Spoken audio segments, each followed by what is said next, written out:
When I was a teenager, I was in a crowd of friends and they managed to get tickets to a particularly famous British rock and roll band who were playing live in concert. I'm not going to mention the name of the band, of course. And they were playing live at Manchester City Football Stadium. Football, what you Canadians, North Americans call soccer. And the soccer stadium had been paved over with an artificial flooring, so we were all on the hallowed turf. And it was an amazing experience, and the estimates of tickets that were sold for all of the people to be there were in excess of 100,000 people. It was an electrifying atmosphere, literally over 100,000 people, standing room only, all together in one space. And the power of that crowd was where the individual could dissolve and melt into a much larger whole. I remember it to this day. It was an exceptionally powerful experience, and there is something to be said in terms of the power of the crowd. The Jerusalem Talmud, picking up on this theme, says 2,000 years ago, what can you do with the Jewish people?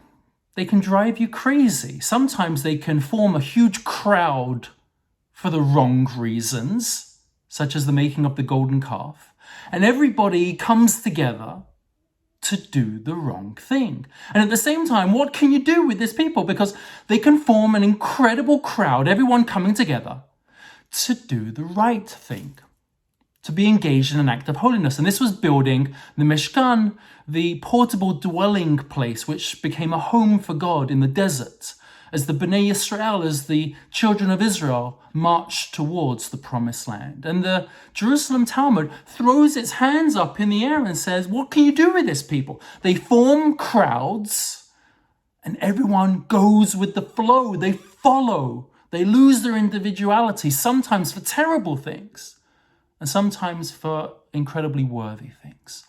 This has been true throughout history. And in the 20th century, we saw the most horrific ways in which Nazi Germany, for example, took ordinary people from the street and allowed them to get caught up, or perhaps they allowed themselves to get caught up in a mob mentality. And the crowd can do the most disastrous of consequences. However, when the crowd comes together for something holy, something beautiful, something incredible, it's community at its best. And this is really the message of the Jerusalem Talmud, and this is the message of our parasha, where we finish with the words Chazak, Chazak, V'nit Chazek. We bring the book of Shemot to a close, and we say, let's take that power of us being together for something where we are greater than the sum of our parts, and we can ultimately be a force for good in this world, bringing God's presence down here on earth. Margaret Thatcher put it best when she said, in answer to the question, so which crowd should we follow? She said, don't be somebody that follows the crowd. Be somebody whom the crowd will follow. Shabbat Shalom.